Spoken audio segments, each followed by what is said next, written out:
Muito bem, agora, Yuripita, a gente vai falar sobre Brasil, mas vai falar também sobre Venezuela. Por isso, eu vou chamar a Luciana Tadeu, nossa correspondente para a América Latina, porque nós duas fizemos mais uma dobradinha, que a gente gosta de fazer, uma apuração em conjunto, né, Luciana Tadeu? Muito boa tarde para você, falando ao vivo de Buenos Aires conosco. Então, vou começar aqui, dou a primeira metade, você completa com a segunda metade. Bom, a gente sabe que houve um burburinho de que o presidente Nicolás Maduro poderia estar vindo para o Brasil, né? Teve ali um avião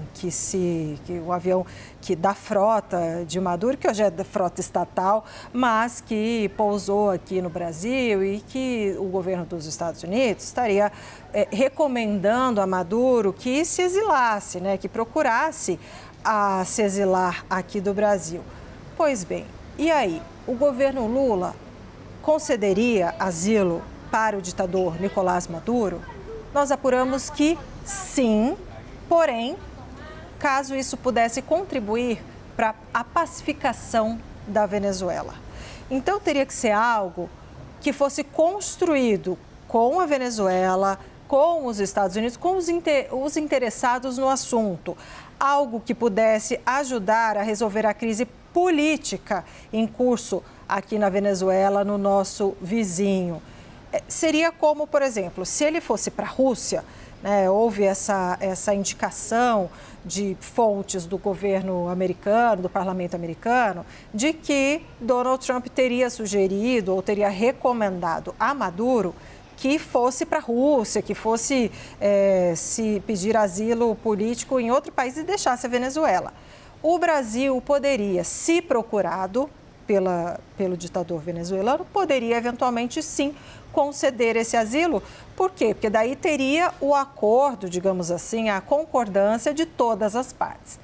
Porém, Luciana Tadeu, nós apuramos também que, embora estivesse disposto a conceder esse asilo a Maduro nessas condições, o governo Lula não recebeu nenhum pedido desse tipo e duvida muito que um pedido como esse fosse feito aqui para o governo brasileiro. E a Luciana Tadeu vai contar por quê.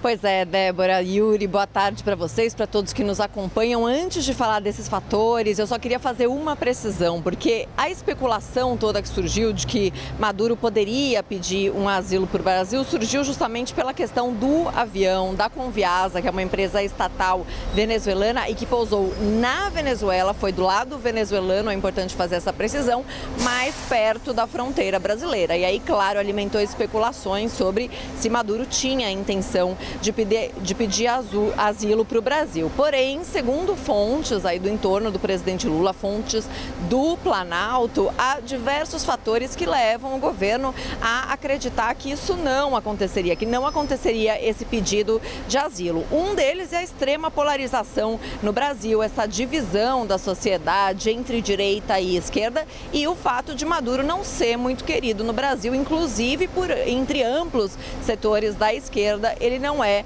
muito querido, há muitas críticas a Maduro mesmo entre a esquerda brasileira. Outra questão é que o Brasil nunca reconheceu a vitória de Maduro nas eleições presidenciais do ano passado.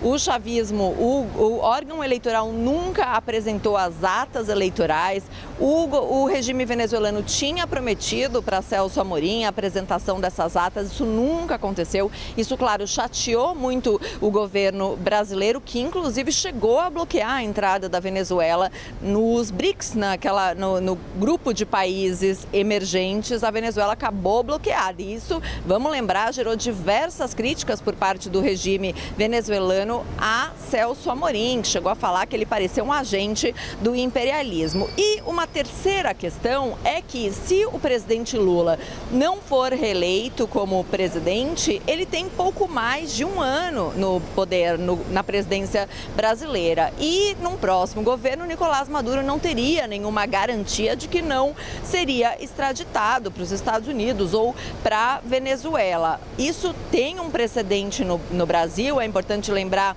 do caso do comunista italiano Cesare Battisti, que foi condenado na Itália por homicídio de 4 pessoas. A Itália pediu a extradição dele para o Brasil, ele estava preso no Brasil. O presidente Lula, em 2010, negou a extradição de Battisti, mas depois, quando assume o ex-presidente Jair Bolsonaro, ele revoga essa decisão do presidente Lula e estava a ponto de extraditar Battisti, mas aí Battisti foge do Brasil, vai para a Bolívia e acaba sendo extraditado pela Bolívia. Mas então existe esse precedente de mudança de orientação em relação à extradição no governo brasileiro, Débora.